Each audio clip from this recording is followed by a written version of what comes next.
Hello everybody and welcome to my week 2 predictions video. I'm Lampini. Still don't know how to do intros, but we're going to run with that one. Okay, so first exciting week of football. Lord knows we had some crazy games. Now I know I said in my first video what I was going to do was I was going to do a review video of week 1 games, then get into week 2.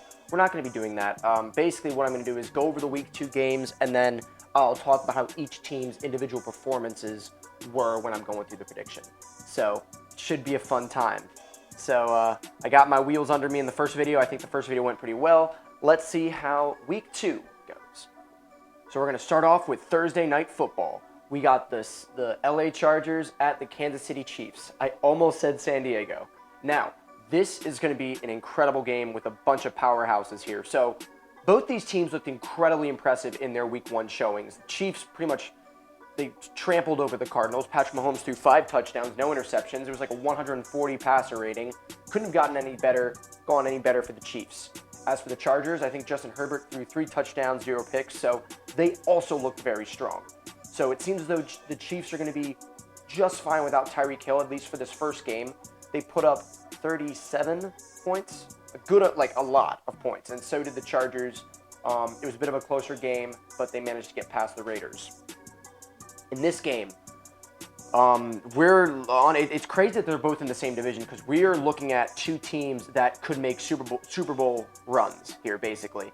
And it's going to be very interesting to see how these 2 powerhouses face each other in week 2. I'm ultimately going to be going with the Chiefs here, just because their week 1 showing was a bit more impressive, and how can you improve on perfection, which was week 1?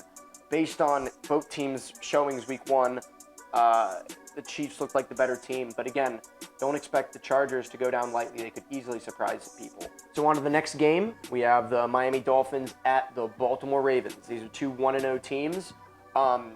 The Dolphins looked pretty darn good with a lot of their new talent. Jalen Waddle had a long touchdown. They also strip fumbled the Patriots and scored a defensive touchdown, which is good. We love seeing a defensive touchdown. And the Ravens, despite a little bit of a slow start against Joe Flacco's revenge game, they got their wheels under them and they coasted along to a pretty easy victory in that week 1 game. So both of these teams, again, are looking pretty strong. Lamar Jackson had a good game. Tua Tagovailoa also had a pretty good game. Man, this is going to be interesting. The fact that the Ravens had a slow start against the Jets is a bit problematic because if they get into a big hole against the team, then they're going to be in trouble. Mind you, last season, that was pretty much the Ravens' entire season. They got down by a bunch, and then they came back and won. They did that against so many teams last season. They did that against the Lions, the Colts, just to name 2. So, I don't know. I am going to go with the Dolphins on this one, winning on the road. I think their week 1 showing was a bit more impressive, and I think they have a better all-around team than the Ravens, although it's going to be very close. The AFC is so stacked that either one of these teams can make a wild card run, and it'll be really interesting to see what tier each of these teams are when they face each other. These are 2 wild card contenders here. The Ravens have a chance to win their division, but with the Bills and the Dolphins division, I don't really think they have a chance. But, they're going to have to play the Bills twice this year. So getting a win against the Ravens will really add some legitimacy to them. All right, so after that, we got the Jets at the Cleveland Browns. So the Browns' first game without Deshaun Watson ended up going pretty well. They pretty much showed that they have a very good roster and a great offense, even without Deshaun Watson. And Jacoby Brissett also showed that in a pinch, like the Browns are in now, he can be a perfectly adequate starter. I've been reading a lot of analysts and watching a lot of analysts saying that as long as Jacoby Brissett can hold down the fort and maintain a 500 level record by the time Deshaun Watson gets back, the Browns will be, hot contenders. As for the Jets, they did all right in the opening against the Ravens, but the wheels kind of just fell off, and they only ended up scoring 9 points. So not a very good showing by the Jets, but what do you expect with an older Joe Flacco as your quarterback? It's in Cleveland. I think the Browns are going to win this one pretty handily. Although we did have a couple upsets last week, so this would be in the running for a pretty easy one, but I don't think the Jets are that kind of team, especially against a team as well-rounded as the Browns. So I'm going to be going with the Browns on this one. And also, in case you haven't noticed, I'm kind of speeding through my predictions here.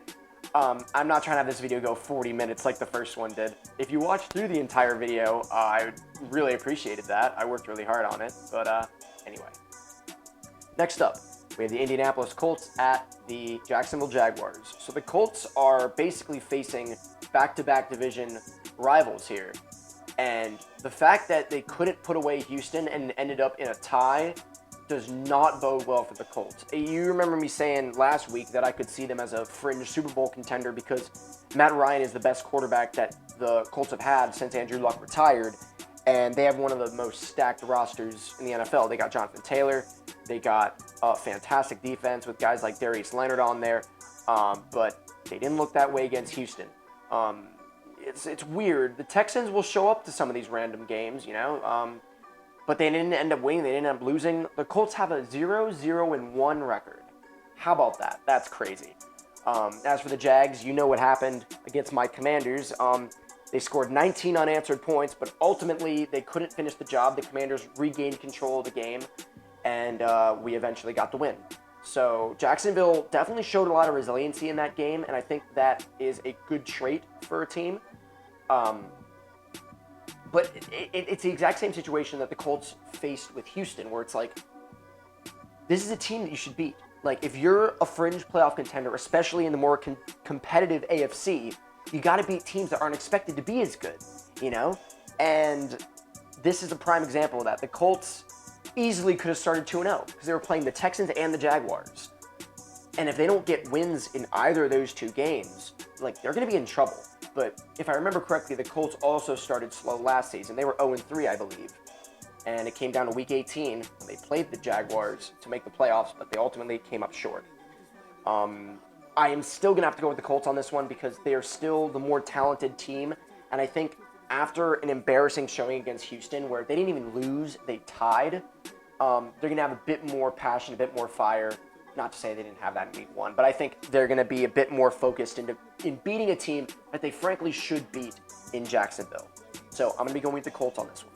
All right, so we have another divisional rivalry here. These are two teams that are probably going to, be in the lead of this division. We have the Tampa Bay Buccaneers at the New Orleans Saints. So both teams looked pretty good. The Bucs pretty much ran over the Cowboys, but we'll get to that when we talk about the Cowboys. It was kind of self-inflicted a little bit. And the Saints had a very, very good comeback victory against the Falcons, which, again, we'll get to a little bit later. Both teams looked good. Brady becoming the oldest quarterback to ever start an opening game at 45 years old. Actually, any game in general at 45 years old. There's a lot of talk about this being Brady's final season. He still looked great, still put up great numbers. It blows my mind, really, that Brady can still do it at 45 years old. He doesn't have to do a whole lot physically. He just takes a couple steps back and he makes the throw. But the fact that he still has arm strength at 45 years old, it's crazy. And like I said in my Week 1 video, it's going to be interesting to see how many quarterbacks follow Brady in playing into their 40s. Will we start seeing that more and more with quarterbacks playing into their 40s? I don't know. Time will tell how impressive Tom Brady's longevity has been. Because Aaron Rodgers is the closest guy that can reach him. And like I said, his contract ends at 42. It'll be interesting to see after that contract if Aaron Rodgers decides to retire or stick with it. After this game that the Packers had, which again we'll get to later, we will see. But for this game, I think this one can go either way. You never know with divisional rivals. They have to play each other two times every year, so they game plan extra heavy for these teams. Now, what happened last year when these two teams played against each other? The Saints pretty much owned the Tampa Bay Buccaneers. Brady did not have a good game. It's that classic gif of, I don't remember the guy who did it. I want to say Marshawn Lattimore, maybe. Folding his arms at Brady like this, and Brady smirking as he looks to the side. So you also got to take into consideration how certain teams match up against each other. And for that reason, I'm going to be going with the Saints. I think that the Saints game plan super hard for the Bucs, obviously, because it's Tom Brady and they played them twice. I think they're really prepared based on their performance last season. If I remember correctly, I don't think they had Jameis Winston in that game either. I'll obviously correct myself over there. But if they have Jameis Winston, who again looked pretty good, they might have a chance to beat Tampa Bay. So this is going to be a bit of one of my upset picks, but me going for them. So after that, we have another interesting game. We have the Carolina Panthers at the New York Giants. Now, probably the biggest surprise this week, the second biggest, was the New York Giants upsetting the Tennessee Titans. The Giants are a team that's considered to be in a rebuild, and this is the first opener that the Giants have won in like 6 years, something crazy like that. I didn't see a lot of the game, but I do know Saquon Barkley went off, and he got like 30 fantasy points. I'm pretty sure he led all running backs in fantasy points, so Saquon Barkley might actually be back. And if Saquon Barkley is back to 100%, then that relieves a lot of stress on Daniel Jones. He can kind of just be a game manager QB, make the throws that he needs to make. But, I mean, to be fair, the Giants did lose because the Titans missed a field goal. But the fact that it even got to that point in general bodes very well for the Giants. And I think that it's an impressive showing, and I think this is a game that they can win. Panthers, on the other hand, they lost because of a last-second field goal as well, except the Browns' rookie quarterback made it. It was like a 55-yarder, very impressive game winner. Baker played all right. He didn't come out in the house of fire that I expected him to, but if you saw him after that game, he was not happy. He, like in his post-game press conference, I think he even said he wanted to beat, the Browns. But again, it wasn't a bad showing by the Panthers either. But will they beat the Giants? Honestly, I don't know. I think the Giants have a chance at winning this game. I'm ultimately going to go with the Giants. I think that upsetting a team like the Titans week 1 can do a lot for a team's morale. And a winnable game like this at home, I think the Giants have a chance at winning this. And the Giants may actually go 2-0 for the first time in God knows how long. So I'm going to be going with the Giants. So next up, we have a game between two 0-1 teams desperately looking for a win. We have the Atlanta Falcons at the reigning Super Bowl champion, Los Angeles Rams. So the Rams did not play well in their season opener against the Bills. Now, does that have to do with the Bills just being an incredible team? Or does it have to do with the Rams, not playing very well?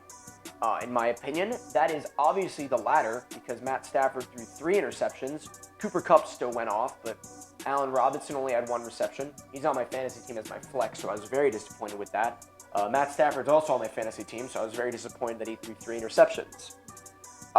But they did get their offense going in at certain moments, and you can never really count out the Rams because they have the best player in the NFL right now, in Aaron Donald, in my opinion, and the best corner in the game in Jalen Ramsey.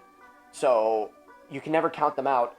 This seems like a pretty easy layup game for them because the Falcons, they did it again, guys. They blew a 16-point lead in the fourth quarter. I don't know what it is about the Falcons. I don't know how it keeps happening again and again and again and again. There's this one meme picture on this meme NFL page that I follow on Instagram that pretty much summarizes it. Look at this right here. The Falcons lost all of these games. And this is all within a 3-year span. Tom Brady and the Patriots have put a curse on these Atlanta Falcons, and I just can't believe that it still is happening. We're going to be looking back at the Falcons blowing leads like this, a 16-point lead in the fourth quarter. You can't just let that happen. What's going to happen in this game? I think it's pretty safe to say that the Rams are going to trample over the Falcons, and it's going to be a nice, convincing win because they need it. After their season opener in prime time Thursday night, pretty much getting embarrassed, mind you, against the Super Bowl favorite, but they need to reestablish themselves as a top team. And a game like this against the Falcons, who are already down after a bad loss, they need to win this game, and they need to win it big, and I think that they will. So we got Rams over Falcons. Next up, we got more divisional rivals here. The Seattle Seahawks at the San Francisco 49ers. The 49ers are another team that should win this game against the Seahawks. And again, like, their loss against the Bears was not good. Again, the Bears are in the same category as a team like the Giants and Falcons where people think that they're in rebuild mode, but the Bears surprised the 49ers and came through with a win. Trey Lance looked all right. He didn't look great. He threw 13 of 28, 164 yards, 1 interception. Those aren't starting numbers. So the 49ers are probably very fortunate, very, very lucky that they re-signed Jimmy Garoppolo. They can easily slot him in if Trey Lance isn't doing well. I still wonder at their decision to throw Trey Lance in already because he's had 1 year as a backup, basically, and they must think that he's ready. I don't know. If you remember my last week predictions video, like, I've never seen a player this green start this early, you know, and it kind of showed in this game. You know, 13 of 28 is less than half of your passes. No touchdowns, 1 interception against a team like the Bears. I don't know. We'll have to see. This is a game that San Francisco should win. I'm going to be going with the 49ers on this one.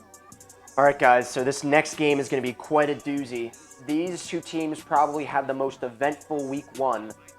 We have the Cincinnati Bengals at the Dallas Cowboys. So both of these teams had a very turbulent week 1. The AFC champion Cincinnati Bengals, they had 5 turnovers. Joe Burrow threw 4 interceptions. One of those turnovers was a pick 6 by Micah Fitzpatrick. That's not good. It's not good to have 5 turnovers like that. Joe Burrow still let his team down, you know, a couple game-winning drives, you know. That touchdown pass to Jamar Chase, logic would dictate that's it. You know, they throw a touchdown with 2 seconds left on the clock. All they need to do is kick an extra point to win, and then it's over. But freak accidents happen. You never know what's going to happen in the NFL, and the extra point gets blocked. Unbelievable. And then overtime happens. Bengals miss a field goal, and the Steelers steal it from them. I would chalk this loss down to just a complete freak accident. Just that game was freaky in general, like crazy. I don't think there's too much of a concern for the Bengals compared to some other teams like the Packers or the Rams. I think the Bengals are going to be okay. This is an example of a game that I think they should win even on the road. This is going to be a similar thing with the Falcons at Rams, where they need a big statement game, and I think they're going to do that against a wounded Cowboys team. For the Cowboys, they lost Dak Prescott, hand surgery. You know, it sucks when the rest of the player is fine except for his hand. You know, his hand is the most important part of his anatomy as a quarterback. You could argue maybe the shoulder, but you can't grip a football, can't throw a football. So Cooper Rush is going to be playing. Like, this feels like 2020 all over again with the Cowboys, and it's already started week 1. Like, this is a worst case scenario for them. So I don't want to say the Cowboys season is already lost because I don't want to jinx the Commanders, but it's not looking good for them. But that being said, Dak Prescott didn't do well even when he was playing. He was 14 of 29, 134 yards, and 1 interception. So he didn't even throw a touchdown. So he wasn't doing well to begin with. I think that, I never thought I'd say this, but the Cowboys' defense might have to be the one that carries them. Micah Parsons still played well. Trayvon Diggs, he did not play well because I'm pretty sure he got burned on that one Mike Evans touchdown in the end zone where he does the Odell one-handed catch thing there. So the Cowboys need to step it up because not only is their season on the line, but I'd argue maybe Mike McCarthy's job might be on the line too. Jerry Jones is very impatient. He wants his team to win and win now. So you got to do something. But this is another example of a game that the Bengals need to win. All right, guys. Well, I think I've put it off far enough. It's now time for the Commanders. Yes, indeed, folks. The Commanders are going to, what's it called? Ford Field? That's not it. Used to be the Pontiac Silverdome back when the Barry Sanders played for them in the 90s. But my Washington Commanders will play the Detroit Lions. Now, this is not going to be a layup game for the Commanders. They let 19 unanswered points happen on the hands of Jacksonville, so that was not good in the slightest. To Carson Wentz's credit, After throwing 2 bad interceptions, he regained composure. He threw a great long pass to Terry McLaurin and a great long pass to Jahan Dotson. Dotson with an amazing catch to get us back into that game. I think Carson Wentz adds a bit more explosivity to our offense, I guess that you could say. He threw 4 touchdowns, which, spoiler for when I go over league leaders at the end of the video, he's second in the NFL right now, next to Patrick Mahomes, who threw 5. But the Lions did look good. We always talk about the Lions, being better than their record suggests, and people thinking that they're going to do good things this season. They put up 35 points against the Eagles, and I don't care who you are, you put up 35 points, any given week, that's going to be enough to win the football game. So that's why I'm afraid of them. If they've proven that they can score that many points, that's a team to be afraid of. I want to go with the Commanders so badly. I want us to be 2-0 so badly. I'm going to go with the Lions, though. Yeah, I think the Lions are going to beat us. Going on the road, I just think the Lions are going to be the better team. I can't pinpoint it. I think the Lions are too good of a team to go 0-2 at this moment in time. If we go 2-0, that'd be great. I just can't see it happening. But you never know. Maybe they'll surprise me. I don't know. Okay, so next up, we got the Houston Texans at the Denver Broncos. So, Houston Texans, like I said, they surprised some people, and they tied the Indianapolis Colts. Isn't that funny to say, the Texans surprised us, not by winning, but by tying. It seems weird with Houston, though, because it seems like people always shrug them off. But I feel like this happened last season, too, where they always surprise people and win games they're not expected to win and play well when they're not expected to play well. And no one summarized that better than Davis Mills, who, again, had a pretty respectable game. He's a rookie quarterback. Well, he was a rookie quarterback that no one expected to do well. He had a pretty modest season for a rookie, and he had another good game here. So, I don't know. But against the Broncos, though, playoff contenders with Russell Wilson, don't see it happening. So, I think the Broncos are going to take this one. All right, so next up, we have 2 0-1 teams that were playoff hopefuls that need a good bounce-back game. We got the Arizona Cardinals at the Las Vegas Raiders. So, one team looked way better in defeat than the other. I would say the Raiders still looked good in defeat. I think Davante Adams showed why he's arguably the best receiver in the league. He played very well. Fun fact, Davante Adams had more yards than the entire Packers receiving corps in their game. So that's pretty interesting. But the Raiders' loss, I think, just comes down to the fact that the Raiders just lost to a better team. And sometimes that's nothing to be, disappointed with.